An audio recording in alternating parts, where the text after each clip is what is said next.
नमस्कार, मैं हूं आपके साथ प्रगति और आप देख रहे हैं टोटल टीवी। खबरों की शुरुआत करेंगे बड़ी खबर से, जहां हरियाणा में विधानसभा चुनाव को लेकर हलचल तेज है।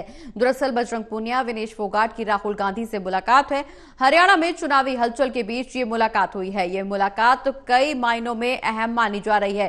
तो बजरंग पूनिया और विनेश फोगाट की राहुल गांधी से मुलाकात हुई। हरियाणा में चुनावी हलचल के बीच ये मुलाकात हुई है। ऐसे में तमाम कयास लगाए जा रहे हैं। अब इस बीच चर्चा का बाजार भी गर्म नजर आ रहा है। हरियाणा में विधानसभा चुनाव होने हैं और विधानसभा चुनाव से पहले ये मुलाकात कई मायनों में अहम मानी जा रही है। हालांकि इस बीच जिक्र इस बात का भी किया जा रहा था कि बीजेपी अपने उम्मीदवारों में खिलाड़ियों को भी टिकट दे सकती है, लेकिन इस बीच कांग्रेस की तरफ से यह मुलाकात कई मायनों में अहम होती जा रही है। राहुल गांधी से बजरंग पूनिया और विनेश फोगाट ने मुलाकात की है, जिसके बाद से अब चर्चा का बाजार गर्म नजर आ रहा है। दरअसल विधानसभा चुनाव में बेहद कम समय और ऐसे बीच में चुनावी हलचल तेज होती हुई नजर आ रही है। विधानसभा चुनाव को लेकर के हलचल तेज है। बता दें कि बजरंग पूनिया और विनेश फोगाट की राहुल गांधी से मुलाकात है। हरियाणा में चुनावी हलचल के बीच ये मुलाकात हुई। कई मायनों में ये मुलाकात अहम मानी जा रही है। ज्यादा जानकारी के लिए हमारे साथ हमारे associate editor Pradeep Kumar ji live जुड़े हुए हैं। प्रदीप जी, हरियाणा में चुनावी हलचल तेज हो गई है। चूंकि विधानसभा चुनाव में बेहद कम समय बचा है, ऐसे में बजरंग पूनिया और विनेश फोगाट ने राहुल गांधी से मुलाकात की है, जिसके बाद चर्चा का बाजार गर्म नजर आ रहा है। हालांकि इससे पहले भी बीजेपी की तरफ से यह कहा जा रहा था कि टिकट दिया जा सकता है खिलाड़ियों को, लेकिन इस बीच कांग्रेस में भी हलचल तेज है। खिलाड़ियों से मुलाकात के कई अहम मायने भी निकाले जा रहे हैं। देखिए, बिल्कुल प्रगति, इस वक्त यहाँ पर बैठक चल रही है। केसी वेणुगोपाल जो कि प्रभारी महासचिव हैं कांग्रेस के, उनकी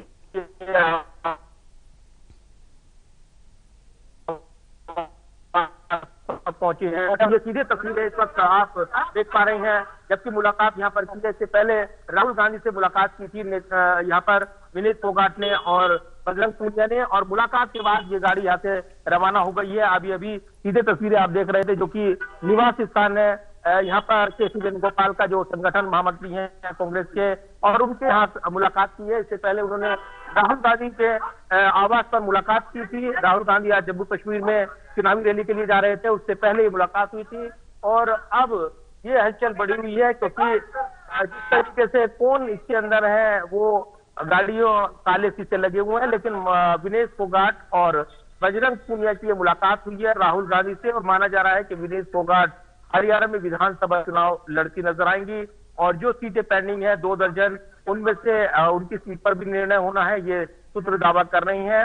ऐसे में ये जो तस्वीर सामने आई है राहुल गांधी से मुलाकात के बाद विनेश फोगाट की और बजरंग पूनिया की,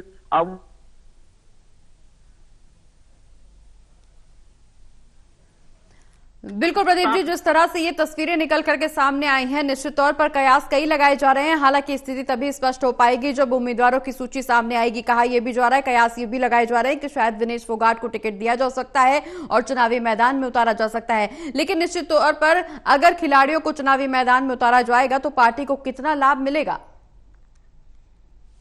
देखिए, बिल्कुल हरियाणा में जिस तरीके से नंबर 1 हरियाणा की बात कांग्रेस करती है, उसमें खिलाड़ियों को बढ़ावा दिया गया था और वो नीति कारगर रही थी और इसका फायदा मिला है।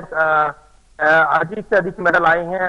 यहाँ पर लगातार जो अंतर्राष्ट्रीय प्रतियोगिताएं रहती हैं, ओलंपिक जैसी प्रतिस्पर्धा, उसमें हरियाणा के खिलाड़ियों का बोलबाला रहता है। और इसीलिए जब पहलवान आंदोलन हुआ था, तो उस दौरान विनेश फोगाट और बजरंग पूनिया आंदोलन के 2 बड़े चेहरे, और वो एक कहीं न कहीं बड़ा मुकाबला माना गया था राजनीतिक तौर पर उस राजनीतिक दंगल में, और इसको लेकर बड़े सवाल उठे थे। सरकार निशाने पर थी और उसके बाद जिस तरीके से कार्रवाई हुई थी, ब्रजभूषण शरण सिंह का टिकट कट गया था, उनके बेटे को टिकट मिला और उसके बाद परिस्थितियां बदली। लेकिन अब पेरिस ओलंपिक में विनेश फोगाट ने जो दमखम दिखाया, वो डिस्क्वालीफाई भले ही हो गई, लेकिन उन्होंने पूरी तरीके से एक अपनी ताकत राजनीतिक तौर पर भी वो भी दिखाने की कोशिश की, जब वो किसान आंदोलन में उनको समर्थन करने पहुंची। और उसके बाद कहीं ना कहीं राजनीतिक हलचल बढ़ी हुई थी। तो जरूर है कि विनेश फोगाट चुनाव लड़ सकते हैं। इस तरह की अटकलें लगाई जा रही हैं और ये अटकलें अब आगे बढ़ती हुई नजर आ रही हैं। बिल्कुल प्रदीप जी, अटकलें विनेश फोगाट के चुनावी मैदान में उतरने की जरूर लगाई जा रही है, लेकिन अगर चुनावी मैदान में विनेश फोगाट को उतारा जाता है तो बीजेपी को कितना नुकसान होगा? क्योंकि जिस तरह से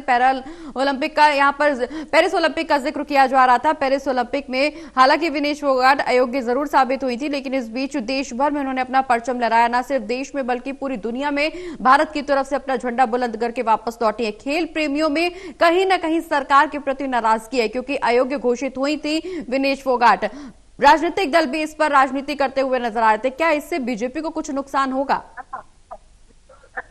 देखिए, जिस तरीके से माहौल है और राजनीतिक तौर पर पहलवान आंदोलन के बाद विनेश फोगाट वहां पर सुर्खियां बटोरती नजर आई थी और ओलंपिक में प्रदर्शन के बाद उन पर जो सहानुभूति उनको मिली है उसको राजनीतिक तौर पर कांग्रेस भुनाना चाहेगी और इसीलिए उनको टिकट दिए जाने की चर्चाएं हैं। कांग्रेस इस दाव के जरिए एक बड़ा मैसेज देना चाहती है, खिलाड़ियों को लेकर, उनके हितों को लेकर है और इसलिए ये चर्चाएं शुरू हो गई हैं। तो अब ये पुष्टि की ओर बढ़ती नजर आ रही हैं चीजें। विनेश फोगाट चुनाव लड़ सकती है, इस तरह की चर्चाएं हैं। दूसरी तरफ देखिए, बीजेपी को इसके नुकसान की बात, तो निश्चित तौर पर जिस तरीके से योगेश्वर दत्त नाराज हुए हैं, उनको टिकट का को ये लेकर जानकारी मिली कि उनको टिकट नहीं मिल रहा है, उसके बाद उन्होंने दावा ठोका, तो खिलाड़ियों को लेकर एक बड़ा हरियाणा में अलग ही माहौल देखने को मिलता है और ऐसे में उनके जरिए एक राजनीतिक पिच पर बढ़त बनाना चाहिए कांग्रेस, ये कहा जा रहा है और इसलिए विनेश फोगाट और बजरंग पूनिया दोनों दावेदार बनकर उभर रही हैं। लेकिन बजरंग पूनिया को लेकर स्थिति साफ नहीं, विनेश फोगाट को लेकर ये तस्वीर जरूर साफ नजर आ रही है कि वो चुनाव लड़ते हुए नजर आ सकती हैं कांग्रेस के टिकट पर। यानी एक बड़ा मुकाबला ये देखा जाएगा हरियाणा के चुनावी रण के बीच। अगर विनेश फोगाट की एंट्री होती है तो कई सीटों पर वो असर डालती नजर आएंगी आसपास की, जहां से वो उनको चुनाव लड़ाने का निर्णय होता है। तो ये बड़े सवाल है जिनके जवाब का इंतजार है। चलिए, बहुत बहुत शुक्रिया प्रदीप जी, तमाम जानकारी